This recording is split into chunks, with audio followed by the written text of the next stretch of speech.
So we are back. We're looking at posters from this year's AMTA National Convention, and I'm here with Wanda Bonet-Gascot, PhD from the great state of Florida, and you've got a poster. It's another clinical case report from massage practice, and this is about a treatment series with a young child. How old? He was 8. 8 years old, and experiencing or had a diagnosis of ADD. Right? He had symptoms related to ADD, ADHD that were pointed by the teacher in the school. Mm-hmm. The teacher was the one that suggested to the mom to take him to the doctor because she thought that he had to be medicated for those symptoms of hyperactivity, especially in the classroom, lack of attention. Mm-hmm. And so basically classroom behaviors. Were there any home behaviors that this kid had? Or? The mom pointed some behaviors at home too, but the teacher was the one that was able. She spent 8 hours with the boy at the school, and also the grades of the boy were low. Hyperactivity. He was not able to be focused. The behavior was questionable.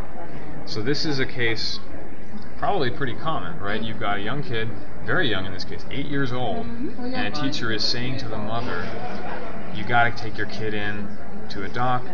I'm thinking that this kid might need medication for ADD at 8 years old. And then when did you come into the picture? How did the thought process go? Oh, let's try massage. Okay. Well, the mother was looking for. She felt guilty, like probably a lot of parents, because she didn't know what to do at that point. She didn't want to give medications. She didn't want to have to take her boy to a doctor and feel that he have to medicate the boy for the rest of their life. She was told about the studies of the Touch Research Institute, the Dr. Tiffany Field. She has 2 studies that talk about ADD and children. She brought those to me, and she said, I think that this could be something that could help my son. She was not sure, but she wants to try it before even take the kid to the doctor. Based on those results, we think, well, we could do that. Actually, what our thought was double the doses. We kind of doubled the weeks of treatment and also the time of treatment. Doubling the doses from the Tiffany Field study. Exactly, because we didn't know if it was going to work or not. And the boy was so hyper. Actually, the first 2 sessions, the boy was unable to be quiet and steady. Was kind of a challenge too. How long were the massages? 20 minutes, and just was in the head, neck, and hands and arms, because we want to teach him and allow him to be calm, to be relaxed, to learn those 2 qualities or approach that he could be able to calm himself, to relax. He didn't know how to do it, and I think that was also so important in this process, that during those 8 weeks that he was getting massages, he was able to calm down and learn something else that he didn't know. And the massages helped him a lot. The teacher reported that he was more focused on the school.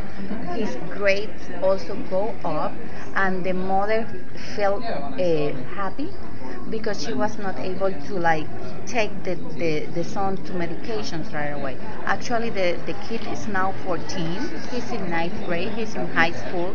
He continued getting massages periodically, but he never has been medicated. He has good grades, and he's so focused in continuous studying, and he wants to go to college and all these things. And I think that is so important that we gave the mother and the boy an alternative treatment, not just jump into medications right away, and we teach them that with relaxation and reduce anxiety and the hyperactivity that is one of the symptoms of the ADD, we could help kids and adults also to calm down and be more focused and more well-behaved.